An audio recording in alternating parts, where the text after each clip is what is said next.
Hello and welcome back to the Rope Access and Climbing Podcast. I am your host, Mikey Stevenson, and today we're talking about the new standard that was just released with Ansi called the Z459.1. If this is your first time here, please make sure to subscribe and follow us wherever you get your podcasts. So stay tuned.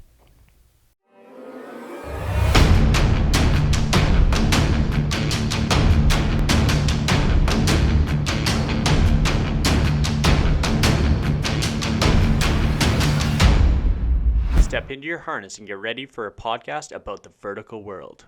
Thank you everyone for tuning into today's episode. So today's episode, we are talking about the new Ansi Z459.1 standard. Now, for many of you, you have potentially seen the SPRAT response to this new standard that was just released. After this, I posted this on one of the Facebook pages. It kind of went from there. As well, a couple of you did comment on these sort of topics. Now, I went out and purchased the new standard from Ansi to kind of give you a little bit of a perspective of what it says in the standard itself. Note that I am a Canadian working in Canada, and Ansi is not something that I really have to follow. So I've had to spend the last, 2 days here reading the standard, getting familiar with it, getting familiar with the Ansi system and their roles and responsibilities, and then just kind of being able to decipher, what I find here. Now, with this, I'm going to go through the standard I have open here on my laptop. I'm going to go from kind of the top to the bottom with the, specific things that I point out or that stuck out to me. Then I'm going to go dive into the SPRAT response to this standard, and then some kind of conclusional stuff there. Now, to first start out with this also, make sure to have an open mind here. I am an IRATA technician, not a SPRAT technician, so the response is kind of, with one organization, not the other organization. Also, I'm fairly new to understanding the ANSI side of things, or the American OH&S side of things. So there's definitely some things I have to talk to about that. And just so we're aware, IRATA is an organization that's controlled by the membership companies. So when it comes to things changing, obviously they have their board of directors, they have the committees, but it's basically the technical authorities with the companies that service their needs and expectations. Where SPRAT is slightly a little different. You can be a voting member as technicians. There's kind of a little bit of a process in that, but that's kind of the meat and potatoes and the kind of a big difference between SPRAT and IRATA in this context. Now, the American OH&S or OSHA, that is the law. So this goes as high as almost Congress, basically, to kind of state the laws and the requirements for a safe work site. No matter if it's big or small, kind of it is what it is. And then we have ANSI, which is the American National Standards Institute, and they're the ones that are kind of creating this standard for OSHA to follow, or reference, if you will. It is a private organization. It's not an actual government organization, but they do work very closely together. OSHA does reference ANSI pretty substantially in a lot of their stuff. We've seen ANSI. We're not unfamiliar with ANSI, no matter where you are in the world. Manufacturers are constantly trying to generate equipment or manufacture equipment to meet EN, CSA, ANSI, NFPA, et cetera, just to name a few. And obviously ANSI is one of those organizations. Now, ANSI is not a gear manufacturing standard organization. They make standards for a breadth of industries. They make standards for gear. They make standards for policies and procedures, drill kind of base things. So when we're reading through this, you kind of get a vibe, and what I kind of understood before was they're kind of blurring the line between a gear manufacturing standard where manufacturers have to uphold a certain standard, and then the other side of the spectrum where they're trying to tell us actually how to do rope access. And in parts of it, they kind of blur that line, but at the same time, that's what the roles and responsibilities of ANSI are. And they give more of a guidance to a system. They really like their system. So like from connector to end piece, they want this to be certified as an ANSI system. So like if you're looking at, manufacturer's requirements, manufacturer specifications, you're going to see something that's ANSI certified, and it'll be from point A to point B of that entire system. And that is what is ANSI certified. So you'll kind of get a feel for that when we go through this standard. Now, I am going to be paraphrasing some of the stuff. I'm not going to be reading word for word out of the standard here because it is heavily copyrighted and protected by ANSI. And by kind of looking at it, like, I'm not allowed to share this with anybody. I cannot do anything like that. So I'm going to be paraphrasing. I have spoke to someone that is on the committee of Z359, and the individual did tell me that I can paraphrase. I'm not in breach of anything by doing that. I've also spoke with people with SPRAT and IRATA and kind of getting a vibe here. So it's been a busy couple days trying to generate the information I need to present this to you now. This could be a very long podcast. I apologize in advance if you're kind of hoping that this is just going to be, I'm done and that it was it. This is obviously something that is affecting a lot of technicians in the United States. So I want to make sure that I cover it the best that I can. And note that this was recorded on August 15th. So depending on when you watch or listen to this, things could have changed. Things could have been updated. So anyways, let's dive in. So going into the code right away here, this can be purchased right off of the ANSI website. It was actually very easy to find. It cost me $120. I'm assuming that was American. So what that converts to in Canadian, I don't really know at the moment, but at the end of the day, it doesn't really matter.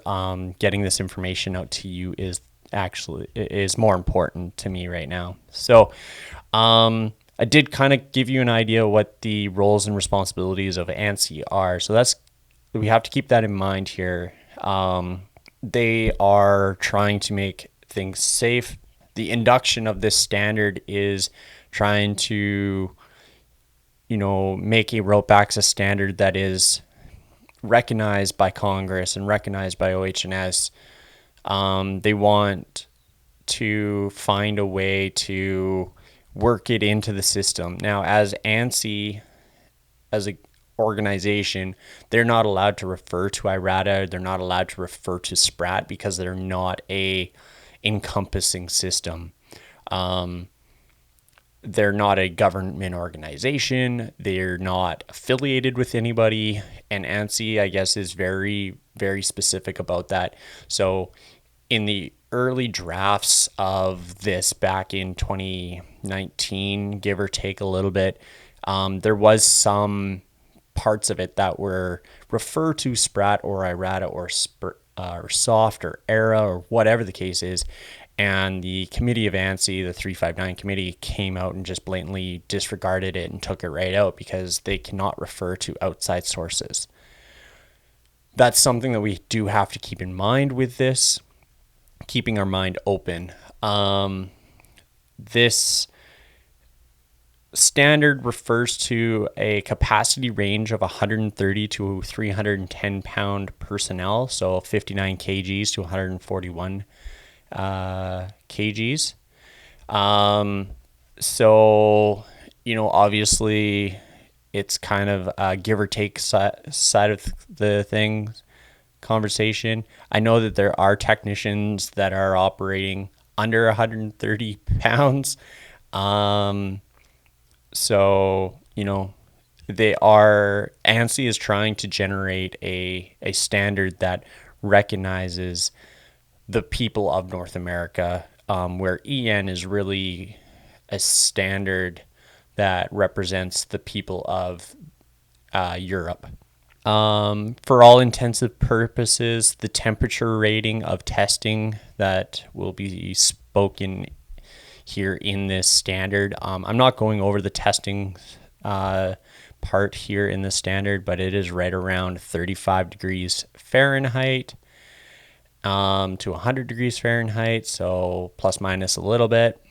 So that works out to be like +2 Celsius to +37, give or take, Celsius, and that's kind of the operation values in this standard when it comes to testing.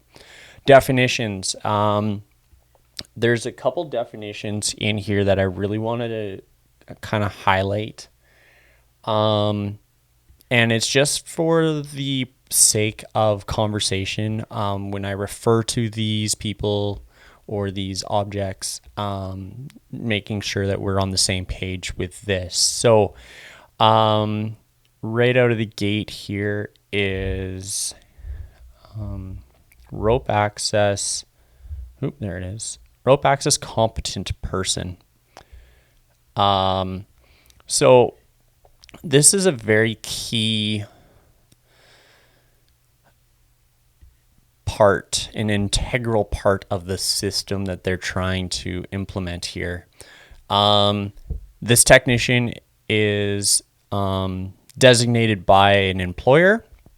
The individual must monitor the rope access system. One who is trained, has the knowledge, and is capable of identifying and evaluating, addressing existing potential hazards, and has the authority to take prompt corrective action for any set hazards.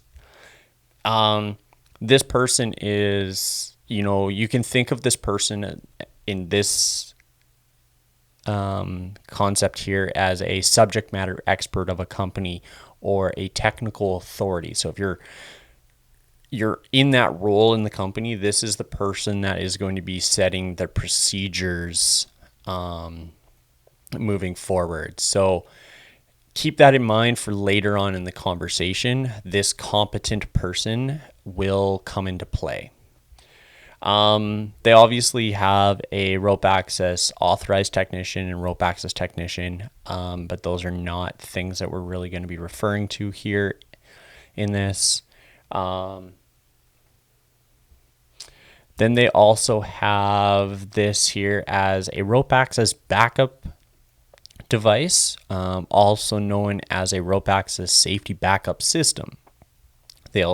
They will refer to a rope access progress system instead of like safety line or backup line or main line or working line. These are the definitions that they have chosen to use in this standard: is backup device or backup system, and progress system. For whatever reason, they decided to do that. And then finally, they are using the term cow's tail. This is obviously an adopted term from way back when, with the IRATA scheme moved into the SPRAT's scheme and now into this. However, talking with some people, they want to remove the term cow's tails. And, it's an old term. Like, why it was called a cow's tail in the beginning, who knows? But we also know it as a rope access lanyard. Now, under the Z359 portion of things, there is a Z359 lanyard, and not currently known as a Z459 lanyard. So for the all intensive purposes of this document, they still refer to it as a cow's tail. That is then being able to be identified as a separate component and be tested independently. So yeah, those are kind of the main definitions that we have to be aware of in this conversation. Where we at here? So one of the big things that I noticed was one of the first things that kind of popped up when going through this standard, was work sites shall be identified as. So they have two different kind of definitions here. A work site can be simple or complex. A simple work site is basically a window washer from point A to point B with no obstructions. So you rig up your ropes on the top of the building, you get on your descent device, and it is a path from point A to point B with no obstructions. However, you can pass deviations up to, but not exceeding 20 degrees. As well, rescues have to be able to be carried out in this orientation as well, directly to the ground or the platform. Now, a complex system is anything and everything above that. So not diving into all the nitty gritty of how they define a complex system, but basically, if you don't have a straight rope from the top of the structure, whatever you're working on, to the ground, and you're exceeding a 20-degree deviation, and the rescue cannot be carried out in the same manner, you might as well say it's a complex system. SPRAT safe work practices do refer to this in some regard, but not the same as they do here. This really comes down to, it's not talking about what level of technicians are certified to be in this position, what do you need for supervision on site, as it goes down to your competency within the organization. The employer has to justify that sort of stuff. But when it comes to working on site, you have a simple or complex. Moving on. One good thing that they implemented here was this section, is the implementation of rope access program shall be performed in manner to ensure that all technicians are capable of doing self-rescue if necessary. Technicians engaging in rope access work shall work in teams no less than 2. That's a huge thing. I talked about this a couple times before on previous episodes where there's a lot of window washers out working on buildings by themselves. Right here, right now, Ansi has put it in here that you shall work in a minimum of 2 technicians and rescue is capable. There you have it.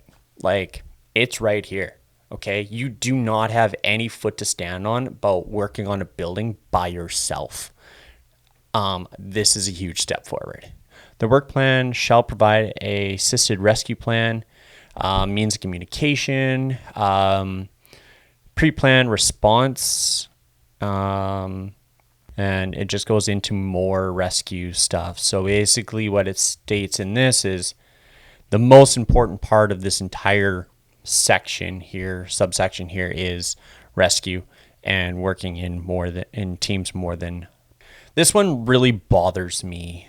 The rope access safety backup system or systems And the rope access progress system shall be attached to the rope access technician's harness in a manner that avoids both the progress system and the rope access safety backup system simultaneously loading the same attachment point. This is something that is, I know, bothering a lot of people. This does not include doing maneuvers such as rope-to-rope transfers, re-anchors, aid climbing, stuff like that. This is specifically talking about certain areas. Now, I want to dive into this later on when we start talking about another section, but keep in mind that this is a big problem I noticed here. And what it's essentially saying is you can't have two descenders on the ventral D-ring and descend down a structure. Not something that is done common unless you're doing wind turbines or stack inspections or even, washing windows on very large buildings. So keep that in mind. We'll talk about that later. And next one here is Anchorage Connectors, both for the progress and backup system, shall meet the requirements of Ansi Z459.1.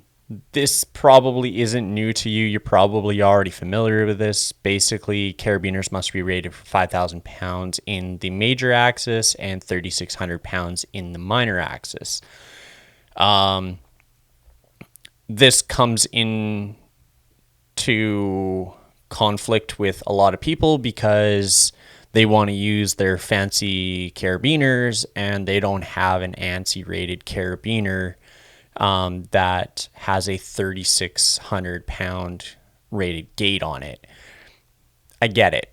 It sucks. We have the same thing here in Canada where CSA mandates that in some cases that we have to use auto locking carabiners with a rated gate as well. At the end of the day, when you're doing rope access, you're operating under the industrial rope access system. Spend the money, buy the rated carabiners. Sorry for your luck, basically. That is something I don't see changing. I don't see you trying to get that variance, but it definitely sucks as this is something new that's coming out for some people. Screw links. So this is something that I found interesting for myself. They spend a lot of time here talking about screw links. This seems to be something that I guess out of 359 is not very common. But if you're using Sewn Terminations, screw links is a pretty common thing. And under the SPRAT system, I do find that a lot more people use Sewn Termination lanyards. And so those screw links are, a lot more prevalent in that system. I'm not saying that you can't use screw links and you can't use Sewn Terminations in IRATA, but it's just, I do find it's more common in the SPRAT system currently.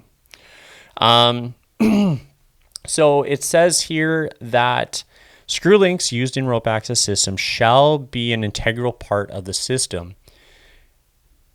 And what they're trying to get at here is it must be tightened by a tool, can only be removed with a tool, and it shall not be removed throughout the duration of the work. I would say that that's probably pretty fair. They are an integral part. Your screw link on your harness. It has a torque spec. It's supposed to be tightened. You are not supposed to be able to undo your screw link on your harness and flip the harness over your head. That's not what it was intended for. That's what it's kind of getting at here. Also, if you're using screw links for your sewn terminations, they're supposed to be tightened down with a wrench. They do have very specific parameters of how they're supposed to be tightened down here. I'm not going to dive into those here, but yes,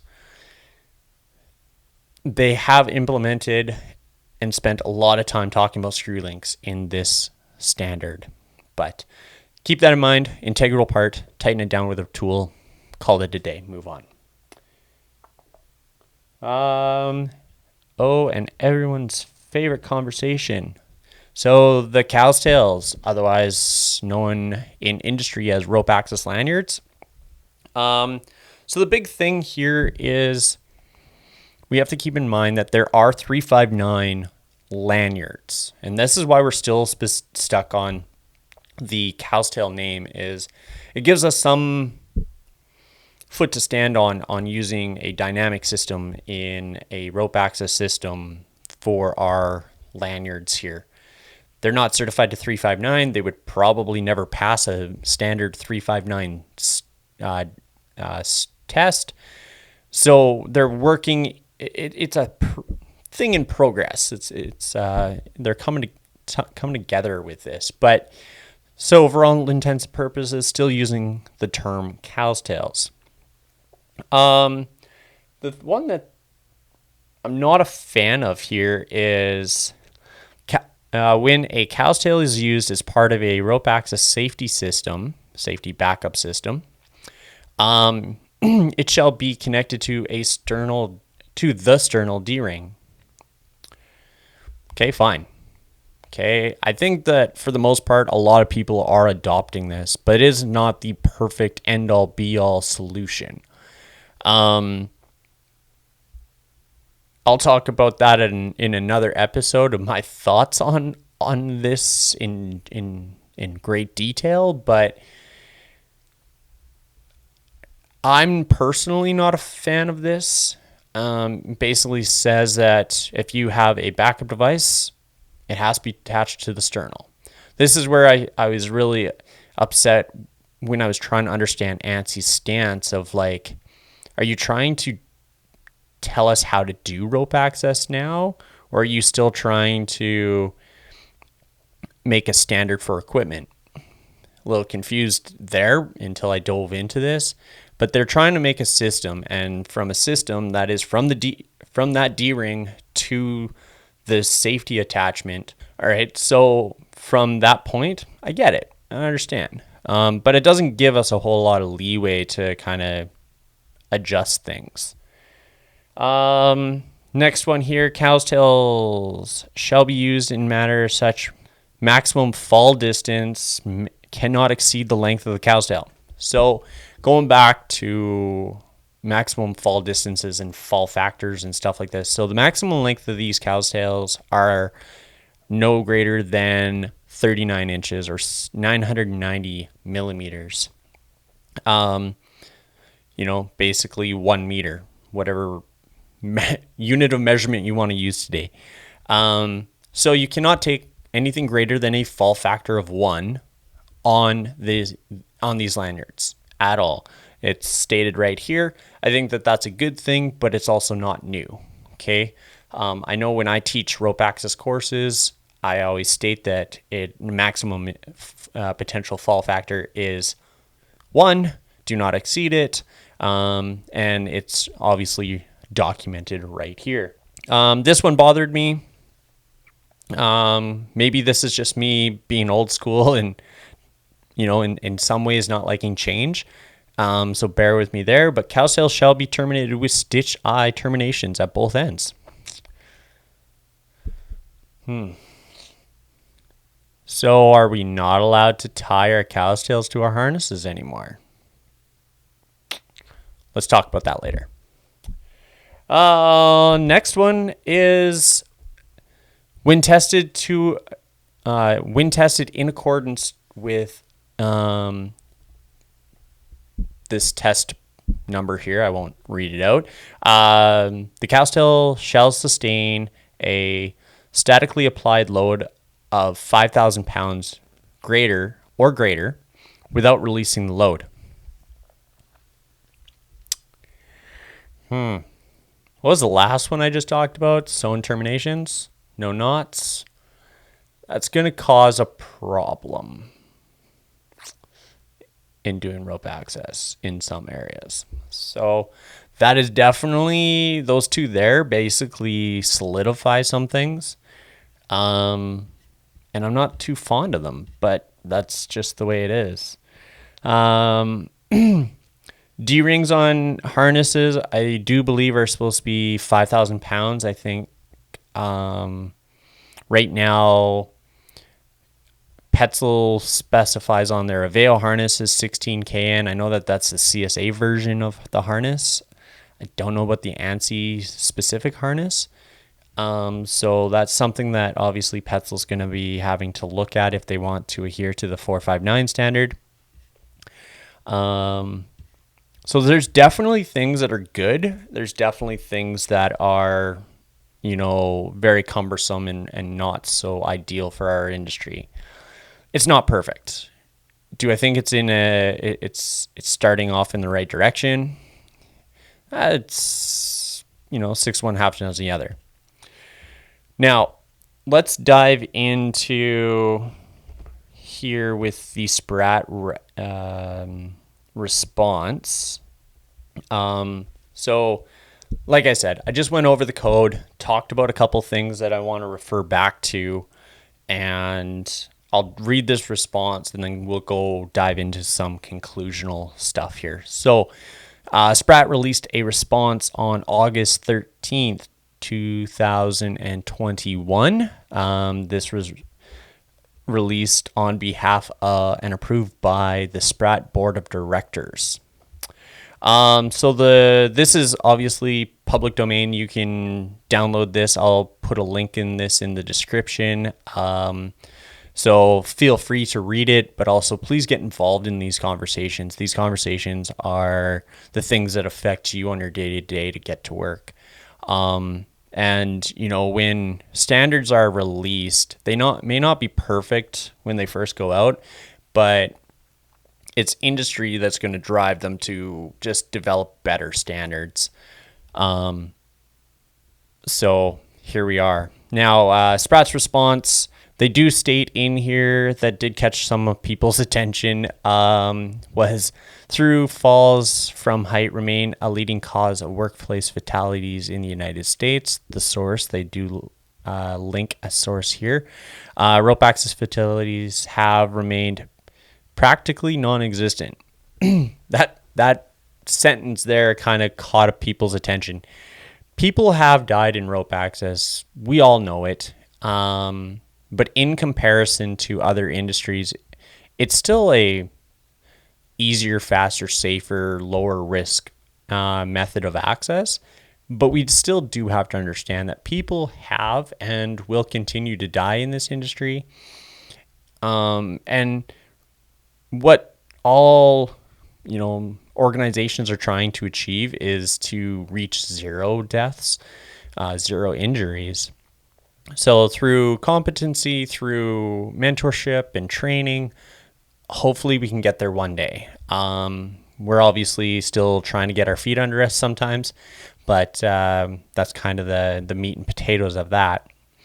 So one thing that they're not too fond of here, and this is the training requirements section, ensuring that personnel are provided appropriate training to address workplace hazards is fundamental to any employer's safety program. I totally agree with that. Training is basically the foundation of all our success. And then we have the certification schemes that really, solidifies that competency. But, you're only competent to that one individual's background. I talked about that in another episode. Now, here it says, to ensure the appropriate use of applicable fall protection systems and procedures, Z359 requires a needs-based approach to training in accordance with Ansi Z459.1. Unfortunately, Z459.1 fails to adopt this successful approach.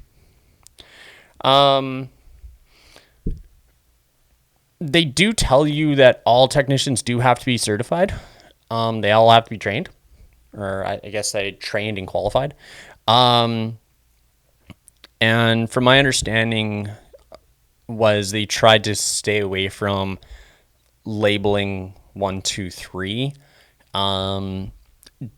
Obviously understanding that SPRAT, IRATA, and stuff like that are out there setting those standards, and your ability to, dictate falls within that. These standards are not specific to just certified technicians. It's also a standard to encompass those people that are washing windows that are not certified. And this standard is trying to tell people that, no, you have to go get trained, you have to go get certified. This is the first and foremost. Now, you can supersede government regulations. You can supersede standards and stuff like that. This is the baseline. That is what they're trying to achieve, is some sort of baseline to keep people safe. Fundamental rope access skills such as changeovers, rope-to-rope transfers, and passing knots are notably absent from being in the training requirements. Because they have under here the simple and compound system, or complex systems. So yes, they're removed from this, but they also want you to have the proper training and understanding to supersede. As a rope access level 1 technician, you are already competent, deemed competent, and tested and certified to do such maneuvers. But we're trying to encompass too many things maybe at the same time, and it really depends on, what's going to happen when OH&S shows up. What can you refer to? What information do you have? Knowledge is power. In many situations, 459.1 requires training of all personnel. So that kind of is the meat and potatoes of the training requirement kind of response. Rope access systems and equipment. 459.1 places unfounded restrictions on the construction and configuration of rope access systems. They're talking about systems, not components. There's only so much that they've done so far. There are certain things that don't have standards under Z459 right now. Pulleys being one of them. They don't have a standard for that. There are no regulatory requirements, worksite hazards, foreseeable misuses of equipment. For example, dual line systems, a proven approach to reduce clearance requirements in applications where there's obviously a lot of rope stretch. So that's a big thing there, but almost sounds like SPRAT's trying to give them more information than what they want. They want to set a baseline, and SPRAT's like, well, take this and take this. And I get that, but that's what the certification scheme is for. They're trying to set a standard to encompass people so people get certified and our people are trained. SPRAT has some good points. I'm not saying that that's not the case. But we do have to understand that roles and responsibilities here. And, them leaving certain things out, like specific things like this, does give us the ability to do more. Once they start implementing certain things, this is why code books are so ambiguous, is because if you write it so specific, then it has to be carried out in a very specific way. And as we know, as rope access, there's 1,001 ways to do everything that we do. So I think that some of this stuff, I think for the most case, it's warranted, but in other cases, I think that they're trying to, I think there's some sort of lost translation here of whose roles and responsibilities the situations are. maybe I'm wrong. But yeah, so make sure to go take a read this document here, and kind of get an idea of what I'm actually talking about here. So going back into the dual loaded descend devices. Now this is an interesting one when it comes into play.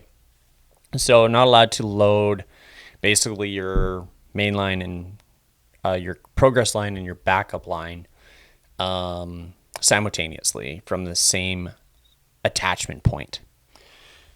Excuse me. Now, how it was explained to me is there is something in the American OH&S standard that specifically refers to this, and you cannot do this according to law. So if you were washing windows and you had two descent devices coming down, they would immediately just stop you, fine you, walk away. This is what it was referred to. This is what was told to me. Now, what they've done here is given a clause. So keep in mind that this is voluntary, step one, but also there's a competent person that can write policies and procedures for your company. So providing you take this, you write a variance in your policy because you see fit because of XYZ, that this is a better, safer, more accurate way of executing your task, then you are allowed to do that. And this is where that competent person has the ability to make very small variations or deviations of the code. Here is being able to take that, write a subsection in their policy, taking the OH&S code, taking this Ansi Z459 subsection, and then writing a variance to it, and then the explanation to it. And then when it comes to the cow's tails, if you want to use knotted terminations and use what we call cow's tails and take your EN 892 certified climbing rope of an appropriate diameter, you can do that with that competent person writing a variance within your procedures. However,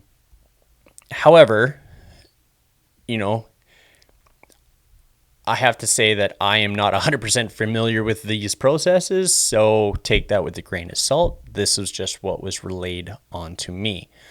If it comes down to it, now, where the catch-22 of that one is, with the cow's tail, is that we understand that once you have knotted terminations, you're not going to be able to have a test load on it of 5,000 pounds. It's going to break below 5,000 pounds in many cases. We don't have dynamic ropes with 35 kN breaking strengths on them. So we have to kind of be aware of that sort of thing. But what ANSI's trying to do with the cow's tails and why they are supposed to be sewn terminations, be tested 5,000 pounds and et cetera, is they want control of that. They want you to have a certified component, a component that's been tested to 5,000 pounds. So that's all they're trying to achieve. And that's what I got. So yeah, that's all I have today. A little bit longer conversation today than most. I hope some of this makes sense. I hope some of this shines some light on the conversation. But at the end of the day, comment down below. Let me know what you think about these sort of things and what your opinion is of it. I know that I have my opinions. I voiced a couple of them here. But at the end of the day, if you're operating within the United States, this is coming down the line. I know it's voluntary, but maybe start, working it into your process. There's things that you can take from it. There's good things. There's bad things. It is what it is. But get involved, reach out to ANSI committee members and see if your voice can make some reason to them to make some changes. I guess they meet pretty regularly. And yeah, let's see what we can do as an industry to make this better suit our needs. All right. So yeah, if you like this, you're watching this on YouTube, please make sure to hit the like button. It really does help my channel, helps everything that I do. It shows me that you do support what I'm doing. I want to give you the most up-to-date information that's accurate as possible, within the limitations of, where I'm located. Yeah. And if you haven't already, please subscribe. It's down here in your right-hand corner. Hit the bell for notifications. I put out new content every Sunday. Most cases a lot earlier than this one, but I was trying to get as much information as I could. And then obviously make sure to follow me wherever you get your podcasts, as I do put out content pretty regularly. So yeah, until next time.